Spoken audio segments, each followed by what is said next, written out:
In the UK, when somebody fills up their car with petrol or diesel, approximately 53 pence per litre is actually fuel duty tax.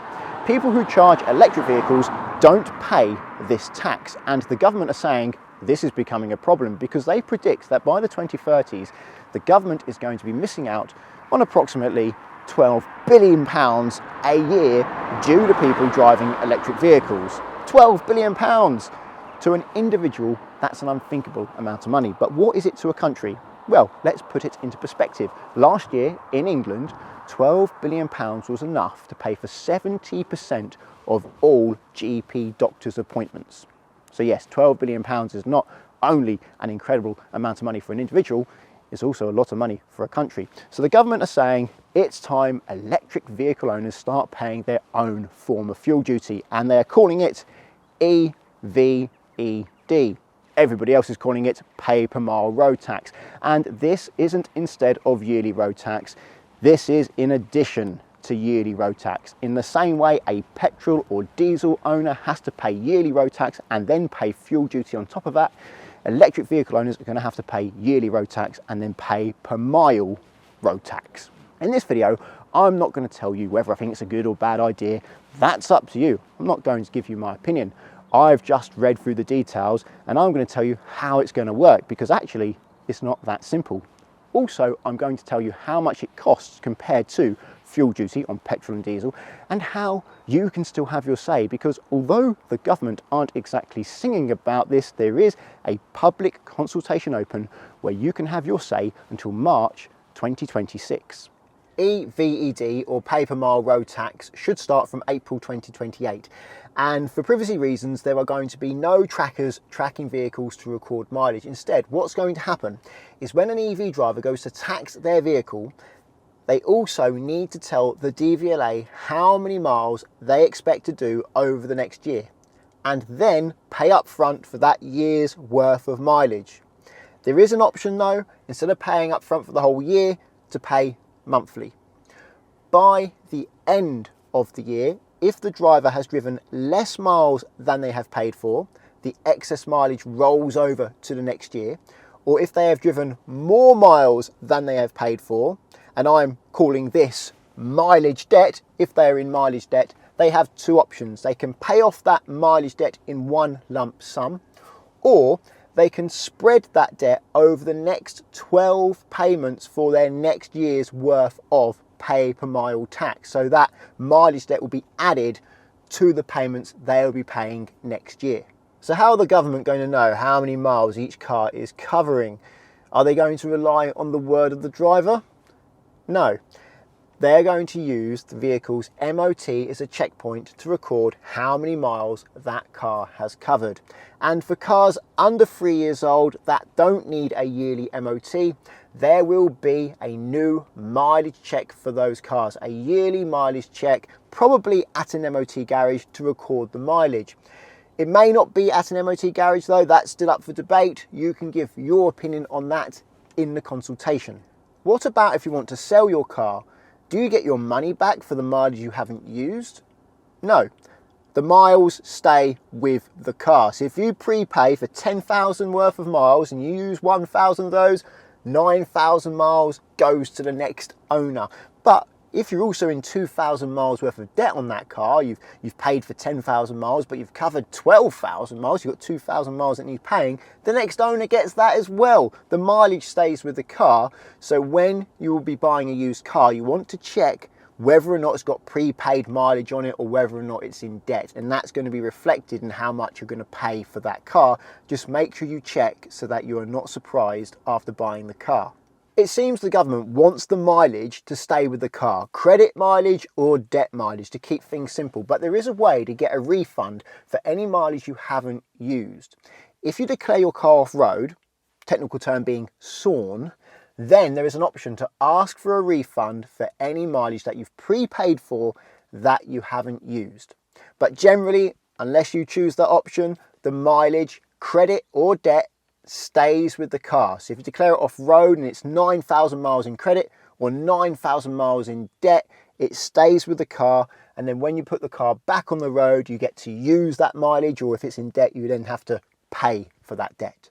This is where I can see a bit of a flaw in the system, because if when you declare your car off-road, any debt mileage the car has stays with the car, it doesn't have to be settled when you declare it off-road, it stays with the car until the next time you put it on the road, then it's quite unlikely, I know, but if someone's got loads of land and they've got an old car and they just can't be bothered to sell it, it's not worth anything, and they get it in loads of mileage debt, instead of scrapping it, they could just leave it in a field, declare it off-road, and never pay the debt.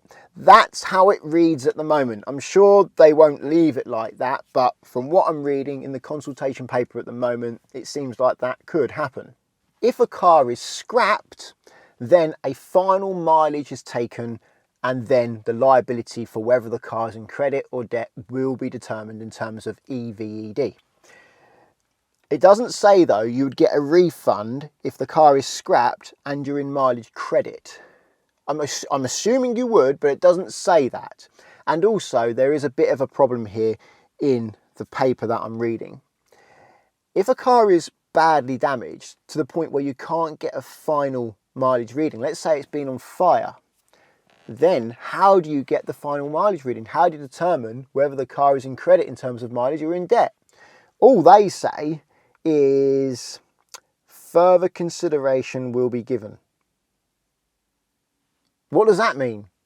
It seems like they don't quite know what to do if a car gets scrapped and it's not possible to get a mileage off the car. But what about if you're driving abroad?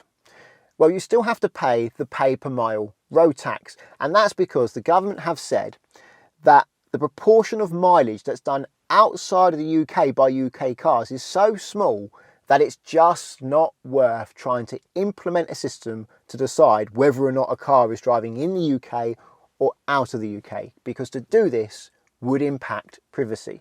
So how much is this going to cost an EV driver? Well, the government still want to incentivise people into electric vehicles, so they want to make this pay per mile charge cheaper than fuel duty, and they've gone for half. At the moment, the average motorist using a petrol or diesel car pays approximately £480 per year in fuel duty. So the government have come up with 3 pence per mile, because 3 pence per mile translates to around about £240 per year to the average EV driver. And for plug-in hybrids, they're not quite sure, because someone could have a plug-in hybrid and mostly drive it on electricity or mostly drive it on petrol. So they've just gone with half, 1.5 pence per mile, which is going to translate to around about £120 per year on average. The government have said that during the early years of eVED, pay per mile car tax, that they are going to reinvest the money to help people get into electric vehicles. They're going to invest the money in new charging infrastructure, into the next generation of zero emission technology, and into grants to help people buy electric vehicles. But this electric car grant for new electric cars already exists. It's just that the total budget has gone up so it can go on for longer. The grant itself is the same, it's just the number of grants that will be able to be given has increased.